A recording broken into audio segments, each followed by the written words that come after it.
Hello, my loves.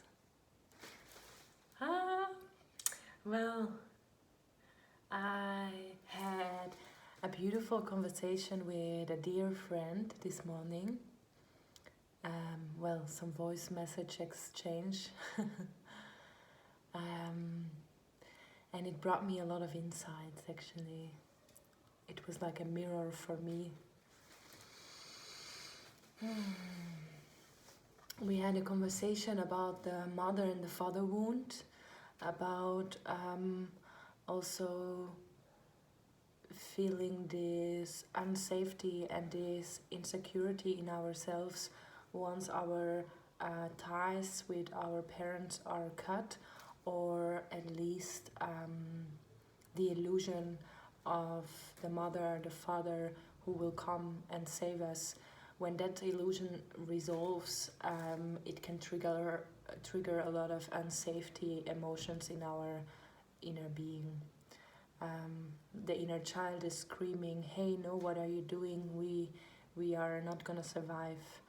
Um, so we, as the adult self, or the inner mother and the inner father, we are invited to really connect with ourselves and become our own safe haven, our own stability, our own ground.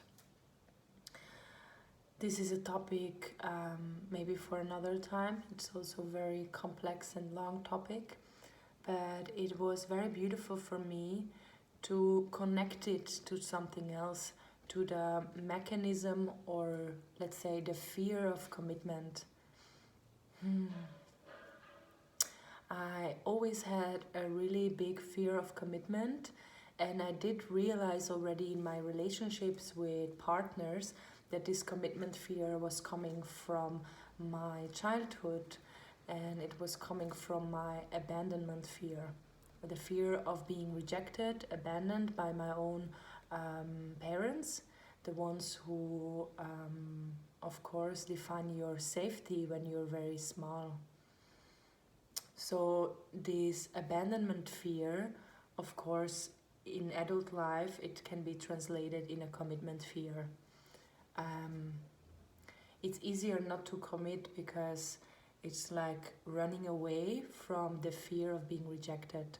As long as we don't truly commit, we can also not be truly rejected. So it's like a protection for ourselves, or a survival mechanism we use in order to not get hurt, because the topic of abandonment carries so much emotional weight for us that we will do everything in our power to not touch that pain again.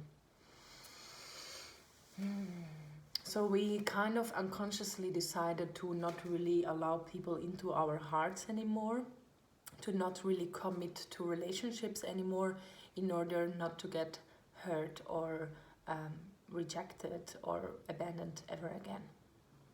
It's like it's almost like a very angry emotion as well that's behind it, that says like, no one will ever reject me again. So you kind of promise to close off your heart and to even keep your loved ones at a certain distance. Of course, you're also depriving yourself of love, and you're depriving yourself of a full life in which you can live with your heart open. Yeah. So it's a whole journey to discover this, and a whole journey to create this safety again within ourselves, so we feel safe enough to open our heart again for the world, basically. Yeah, that's one part, I would say. That's a very like human, personal mechanism. But I never connected that to other commitment fears.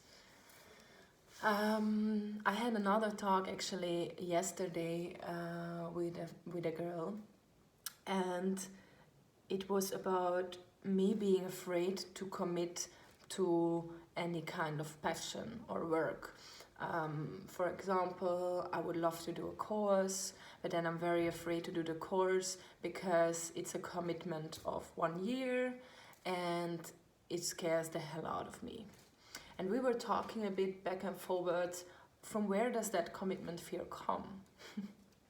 And today, having the conversation with the other friend about the mother and the father wound, I realized, oh God, all right. So even in my work or passions or just in my actions in general in life, this commitment fear is present. This commitment fear which is connected to the abandonment fear or the rejection fear. Yeah, beautiful to see that actually. It's like I suddenly saw the image in front of me as well. It's like when we commit to something, let's say I commit to doing a course which I really love doing, but the commitment is for 1 year. It's almost like making my exit door less reachable. So normally when I'm getting triggered in my rejection pain by any situation or any person, my mechanism was to run away, to be like, okay, I'm leaving before you can leave me. I'm taking the exit door before you can reject me. And I always had my eyes wide open on where is the exit door, just in case that I need to get out, I find my way quickly. And when we commit to something, it's almost like you're putting like a curtain in front of that exit door. The commitment is making it less easy to run away, to walk away. So I realized, all right, that's why I have such a hard time committing to something or to someone. Because my old mechanism to run away from the rejection is in danger then.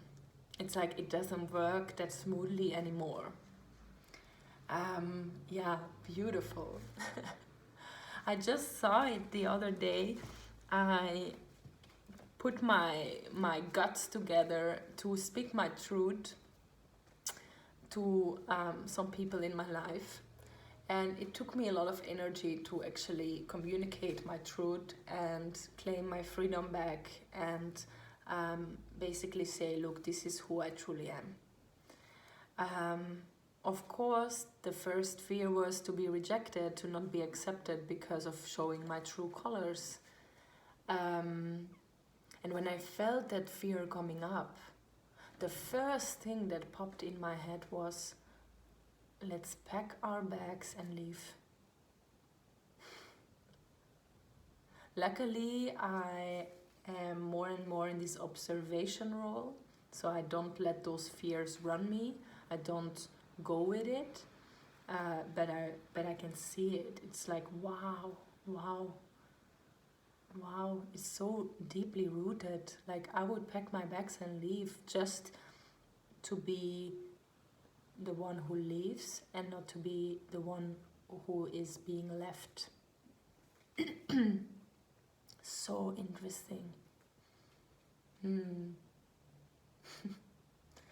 Yeah.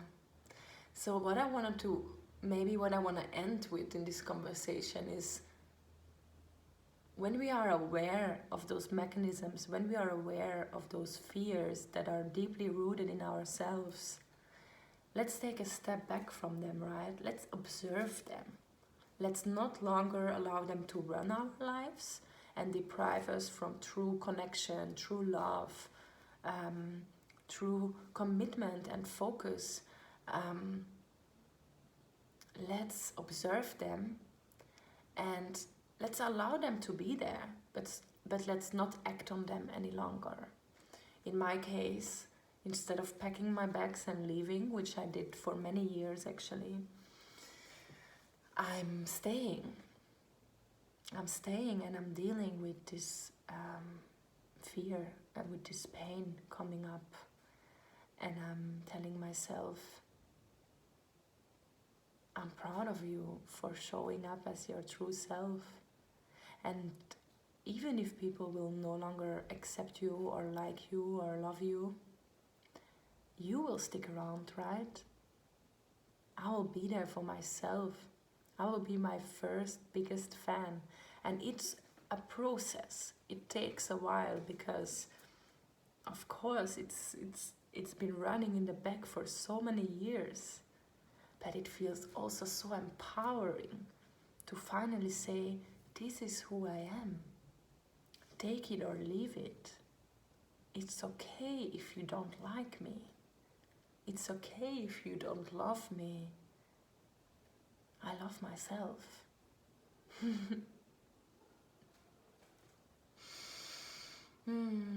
What a journey. So yeah, I would say to myself and to anyone who wants to hear it, let's no longer run away from commitment. When it makes us feel right, when it's something that comes from your heart, when you feel like, you know what, this is what I want to do, then just do it. Then don't let that fear interfere with it. Then don't let that fear be the reason why you don't commit. If your heart tells you, hey, I want to do that course for 1 year, or hey, I wanna buy myself a cozy house, or hey, I wanna commit to this relationship. If your heart is guiding you there, then do it. Then do it. Don't allow that fearful voice to get in the way from between you and that really loving life. Don't allow the fear to shut your heart off again. It's a process, but when we consistently, every time again, act from our heart and no longer act on that fear is slowly gonna lose its power. Because that fear is also gonna realize, I'm not needed here anymore to protect her. I'm not needed here anymore. The fear is just like a protection. It's just trying to protect us. But when the fear realizes it's no longer needed, we are safe, the fear will slowly move. Slowly will move away. Slowly will lose its strength, its weight. Yeah. Let's live from our heart, my dears. Let's take down all those barriers one by one so we can live in love again. Our heart is there always. Our source of love and light is there always. We just have to see it. We just have to recognize it. Sending you lots of love and lots of courage to show up as yourself. Big kisses.